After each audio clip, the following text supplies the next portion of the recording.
Hello students, welcome back to NCERT scholars. हमने first इससे पहले वाली वीडियो में पढ़ लिया था कि the earth in our solar system, कि भाई क्या है अर्थ और अर्थ के अराउंड क्या मूव करता है, क्या क्या चीज़ें हैं। हमने इस चैप्टर में पढ़ा था, इस लेक्चर में पढ़ा था कि भाई हमारे मून की पोजीशंस क्या है, मून के बारे में थोड़ा हमने पढ़ा था, सेलेस्टिकल बॉडीज के बारे में पढ़ा था, स्टार्स के बारे में हमने पढ़ा था। स्टार्स होने के बाद भाई हमने पढ़ा था कॉन्स्टलेशंस क्या होती है। इसमें हमने सप्तऋषि के बारे में बात करा था, सप्तऋषि कॉन्स्टलेशन बनती है और वो किस में बनती है। दो मेजर कॉन्स्टलेशन की बात हमने करी थी। सबसे पहला था कि उर्सा मेजर कॉन्स्टलेशन और फिर दूसरा था क्या था, एक तो उर्सा और बिग बियर कॉन्स्टलेशन, तो ये दो थे। उसके बाद हमने बात करी थी पोल स्टार की। पोल स्टार के बाद अब हमने देखा था थोड़ी प्लैनेट्स के बारे में हमने पढ़ा और कुछ इंटरेस्टिंग फैक्ट्स पढ़े थे। तो आज हम देख रहे हैं सोलर सिस्टम क्या है। सबसे पहले बात यहाँ से शुरू होती है कि हमें जानना चाहिए कि इसका नाम सोलर कैसे पड़ा। तो भाई क्या होता है ना, एक इंटरेस्टिंग फैक्ट आपकी बुक में दिया हुआ है।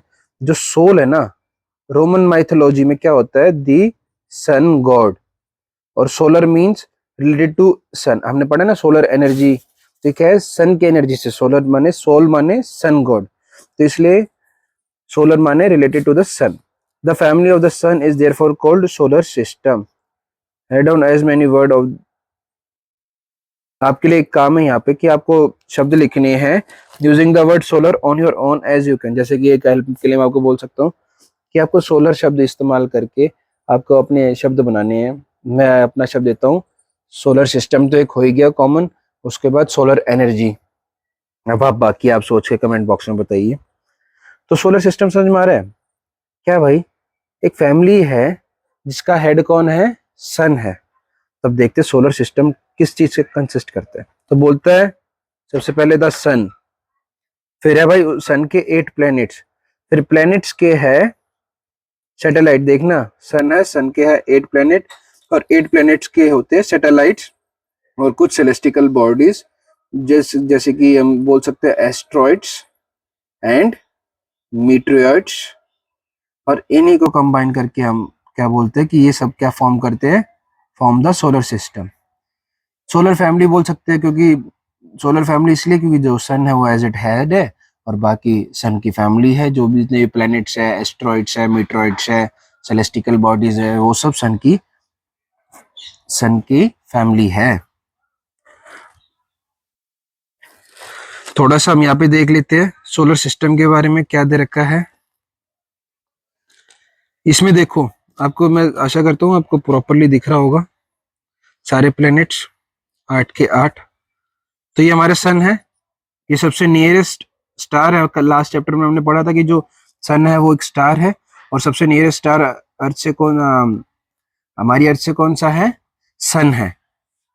तो क्या होता है अब देखना बेटा, इस प्लैनेट्स में भी डिस्ट्रीब्यूटेड है क्या, inner planets and outer planets.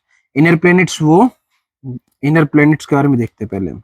Inner planets वो जो एस्ट्रॉइड्स के एस्ट्रॉइड बेल्ट्स के अंदर अंदर है, और आउटर प्लैनेट वो जो एस्ट्रॉइड बेल्ट से बाहर बाहर है। टेंशन मत लो, हम पढ़ेंगे ये एस्ट्रॉइड बेल्ट क्या है, ये किस खेत की मूली है। बट उससे पहले हम थोड़ा प्लैनेट के बारे में जान लेते हैं। एक और बात, जो इनर प्लैनेट्स है वो प्लैनेट किसके बने हुए हैं, रॉक के। और जो आउटर प्लैनेट है वो सन से बहुत दूर है और ह्यूज प्लैनेट है, और किससे बने हुए हैं, याद रखना बेटा, गैसेस एंड लिक्विड से। जो हमारे आउटर प्लैनेट है उनमें गैसेस एंड लिक्विड्स हैं, और जो नियरेस्ट टू द सन है उनके पास क्या है, वो मेड अप ऑफ रॉक्स है। तब देख लेते हैं। इसमें दिया कि भाई 1 मिलियन क्या है, 10 लाख है। तो डिस्टेंस इन मिलियन किलोमीटर समझना कि भाई अगर 1 मिलियन लिखा है तो 10 लाख किलोमीटर है। तब देखते हैं सबसे पहले ऑर्बिट के बारे में। ऑर्बिट है क्या, सबसे नियरेस्ट है इसका। ये सब फैक्चुअल है कि 88 डेज में एक ऑर्बिट करता है और स्पिन करता है अपने एक्सिस में 59 डेज में। स्पिन ऑन एक्सिस अपनी और ही चारों ओर घूमना। इसको अगले चैप्टर में हम पढ़ेंगे, एक्सिस पे कैसे घूमते हैं और अराउंड द सन कैसे घूमते हैं। अभी आप इतना ही रखो कि भाई इनर प्लेनेट में कौन से आते हैं, मरकरी आता है, वीनस आता है, अर्थ आता है और मार्स आता है। अब इसमें इंटरेस्टिंग क्या है, इसमें इंटरेस्टिंग ये है कि इनर प्लेनेट में से 2 प्लेनेट के पास अपने मून है, नंबर ऑफ मून अर्थ के पास है और मास के पास है।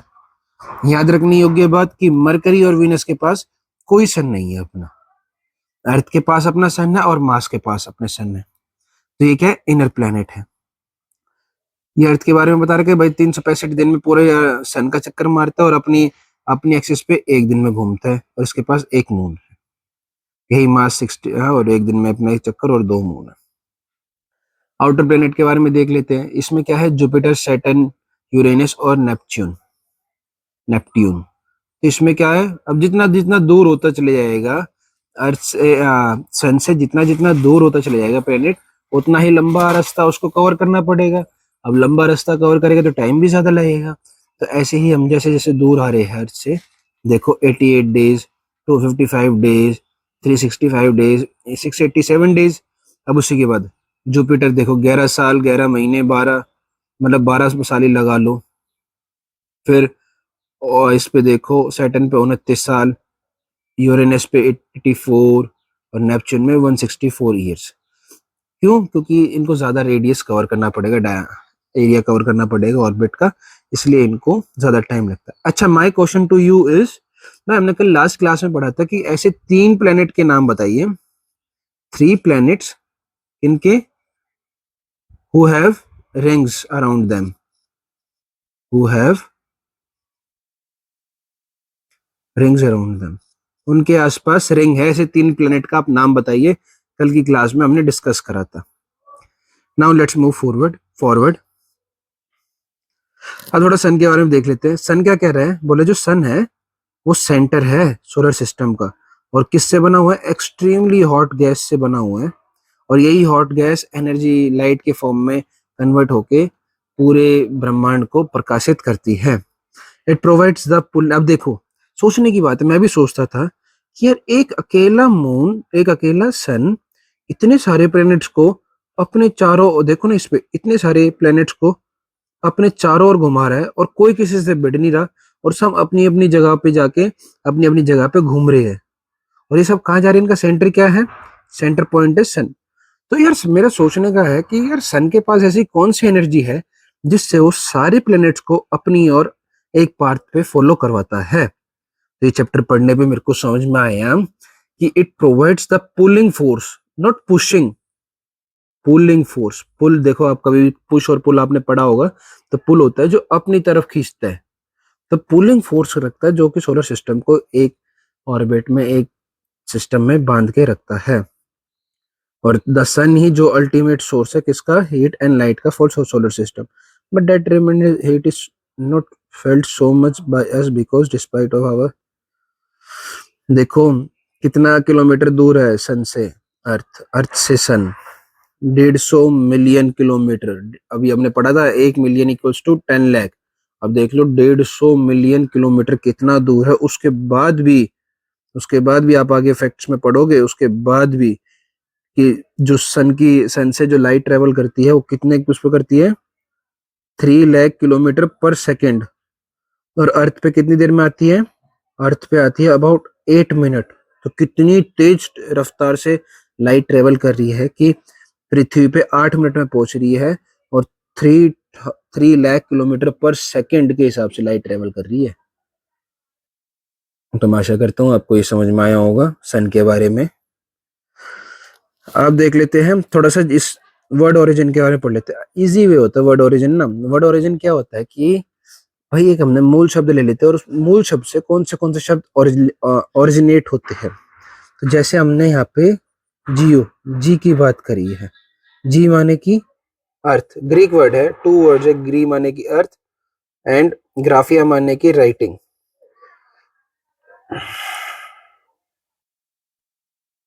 तो देखते हैं जी, geology study of earth, geometry measurement of earth, geoid remembering the shape और फॉर्म ऑफ द अर्थ। तो ये आपको 3 शब्द याद रखने हैं। जियोइड आपका आ जाएगा कि अर्थ की शेप कैसी है, अर्थ की शेप राउंड नहीं है, सर्कल नहीं है, अर्थ की शेप जियोइड है। ज्योमेट्री क्या होता है, आप मैथ्स में पढ़ते हो कि कितने बच्चों को समझ नहीं आती ज्योमेट्री। ज्योमेट्री क्या है, मेजरमेंट ऑफ द अर्थ है। और जियोलॉजी क्या है, स्टडी ऑफ द अर्थ। चलो पहले अभी हम प्लेनेट के बारे में करते हैं कि भाई पहले हमारे उसमें 9 प्लेनेट थे, अब 8 प्लेनेट है। तो 8 प्लेनेट है और अपने अपने डिस्टेंस पे है। और इसका इजी वे क्या है, my very efficient mother, my very efficient mother just served us nuts. अब इनका स्टार्टिंग का लेना है, M for Mars, V for Venus, E for Earth, M for Mercury. देखना, याद रखना, हाँ। मरकरी पहले, Mercury, Venus, Earth, Mars, Jupiter, Saturn, Uranus, Neptune. तो इस तरीके से हम इनका सीक्वेंस याद रख सकते हैं। अब देखते हैं भाई, अब ये सोचने की बात ये है कि जो प्लेनेट घूम रहे हैं एक फिक्स पाथ में, इसको क्या बोलते हैं? इसको बोलते हैं ऑर्बिट। ऑर्बिट क्या भाई? ऑर्बिट वो रास्ता है, वो फिक्स पाथ है जो इसमें जो आठों के आठों प्लेनेट सन के अराउंड मूव करते हैं, इसको हम ऑर्बिट कहते हैं। ये अब हमें ये पता ही है कि भाई मरकरी सबसे नियरेस्ट है, उसको 88 डेज लगती है। अभी देखो इंटरेस्टिंग बात है यहाँ पे, क्या बात है कि भाई Venus is considered as earth twins. एक नंबर का क्वेश्चन आ जाएगा भाई, अर्थ का ट्विंस प्लेनेट कौन सा है? तो वेनस है। क्यों है? क्योंकि इसके साइज और शेप है ना अर्थ जैसा ही है। अभी तक अगस्त 2006 तक है ना प्लूटो को भी प्लेनेट माना जाता था, बट इंटरनेशनल और एस्ट्रोनॉमिकल यूनियन की एक मीटिंग हुई जिसमें डिसीजन निकल के आया कि जो प्लूटो है वो भी अदर सेलेस्टिकल बॉडी जैसा ही है, तो उसको हमने कौन से प्लेनेट में डाल दिया? डार्क प्लेनेट में। ओके, अभी यहाँ पे अब आए ना एस्ट्रोनॉमिकल, तो एस्ट्रोनॉमी के बारे में देखते हैं। Human have always been fascinated gazing at the night sky. Those who study the celestial body and their movement are called astronomer.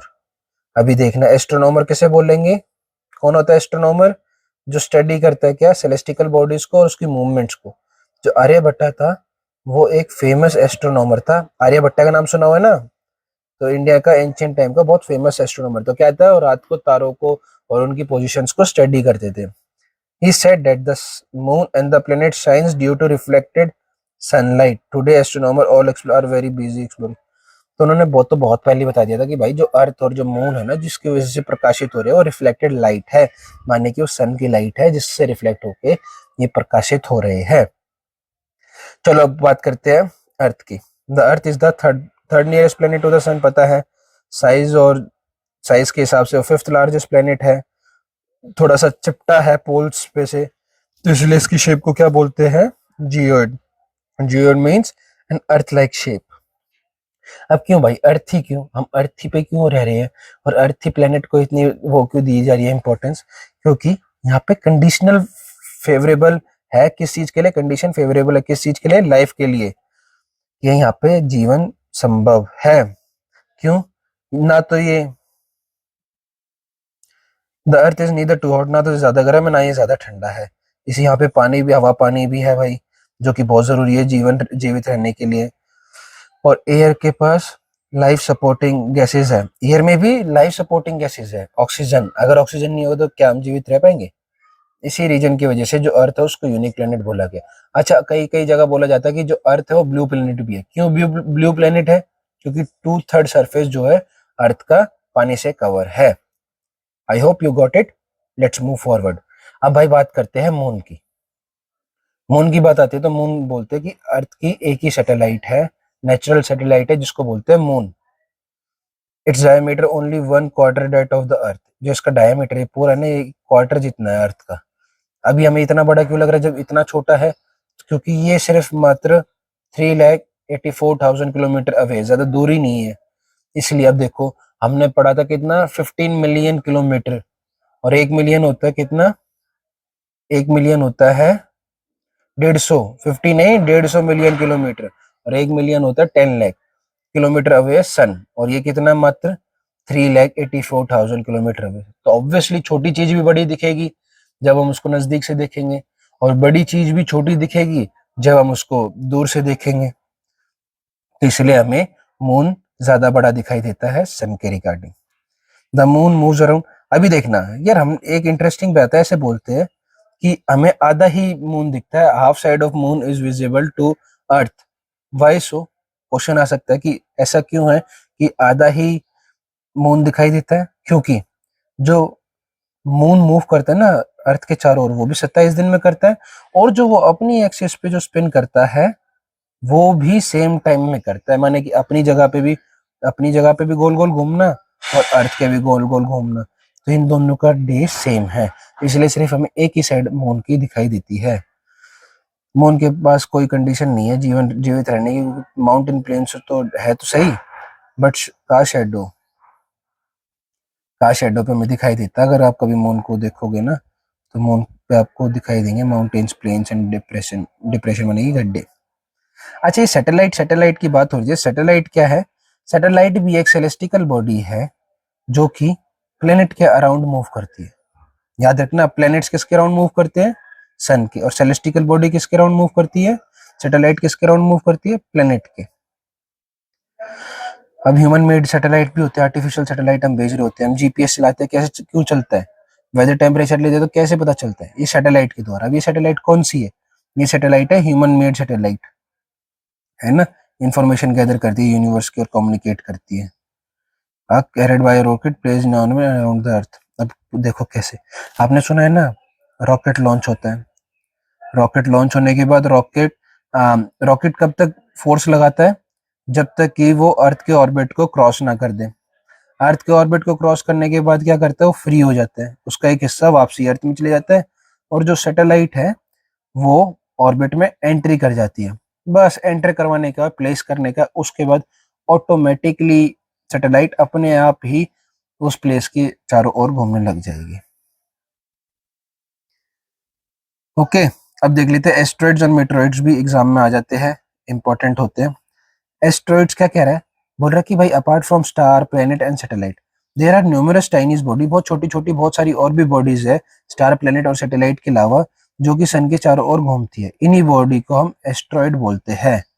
ये अब क्वेश्चन आ जाएगा भाई, एस्ट्रॉइड बॉडी, एक नंबर का क्वेश्चन आ जाएगा कि भाई जो एस्ट्रॉइड बॉडी है वो किस किस के बीच में घूमती है? मार्स एंड जुपिटर के बीच में। और ये तो साइंटिस्ट ने पता लगाया कि जो व्यू एस्ट्रॉइड है ना, वो कभी प्लेनेट ही था जो कि बहुत साल पहले एक्सप्लोड हो गया और उनके बीच में घूम रहा है। अब मीटरॉइड्स क्या है? The small piece of rock which moves around the sun. अब देखना बेटा, एस्ट्रॉइड्स तो क्या होता है? सेलेस्टिकल बॉडी के अराउंड घूमता है, और मीटरॉइड्स क्या होता है? वो रॉक जो कि सन के अराउंड घूम रहे हैं। समटाइम दिस मीटरॉइड, कभी कभी ये जो मीटरॉइड्स है ये अर्थ के नजदीक आते हैं और अर्थ पे गिरने की कोशिश करते हैं। इस प्रोसेस, अभी जब आ रहे होते हैं तो क्या होता है? हमारे पास एटमॉस्फेयर है ना, due to friction with the air they get heated up and burn. कई मीटरॉइड्स तो हमारी पृथ्वी तक आ ही नहीं पाते, क्यों?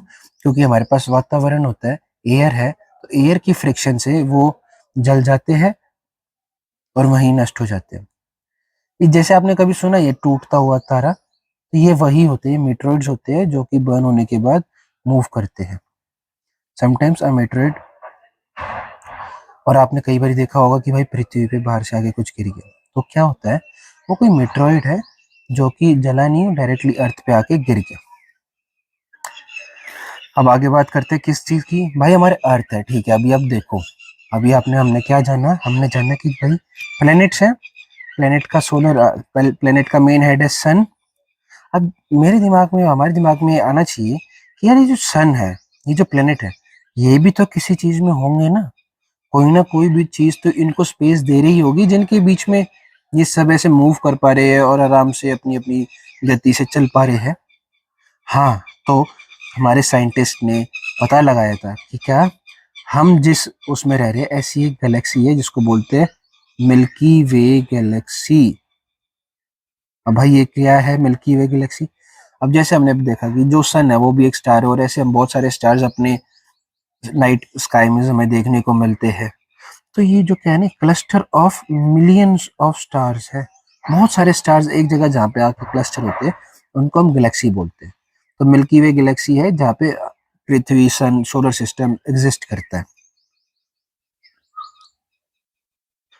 एंशियंट इंडिया में ऐसे जाना जाता था इसको, ना आकाश गंगा के नाम से जाना जाता था। क्यों? It was imagine to be a river of light flowing in the sky, कि प्रकाश की नदी आकाश में चल रही है, ऐसा एंशियंट इंडिया में माना जाता था, और इसको क्या बोला था? आकाश गंगा। अब गैलेक्सी इज अब गैलेक्सी क्या देख लेते हैं इसके डेफिनेशन के हिसाब से। is a huge system of billion of stars and clouds of dust and gases. These are million of such galaxies that makes the universe. अब देखना, प्लेनेट सोलर सिस्टम बना, अब इसी सोलर सिस्टम के अंदर गैलेक्सीज हैं, अब इसी गैलेक्सीज का जो क्लस्टर है उसको हम क्या कहते हैं, universe. It is difficult to imagine how big the universe is. Scientists are still trying to move out, and we are not certain about size and this. देखो, ये हम हो गई, हमारी पृथ्वी हो गई. पृथ्वी किस में, सोलर सिस्टम में. सोलर सिस्टम किस में, मिल्की वे गैलेक्सी. और मिल्की वे गैलेक्सी किस में, दी यूनिवर्स में. तो ज्यादा घमंड नहीं करना चाहिए, आराम से शांति से रहना चाहिए. हम बहुत बड़े ब्रह्मांड के एक छोटे से तिनके के बराबर है.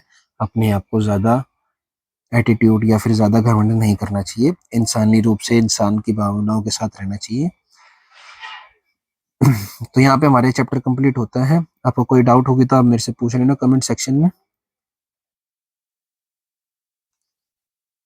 अब अभी आपका पॉइंट ऑफ व्यू आप बताना अपना कि क्या हम अपने आप को यूनिवर्स से रिलेट कर सकते हैं.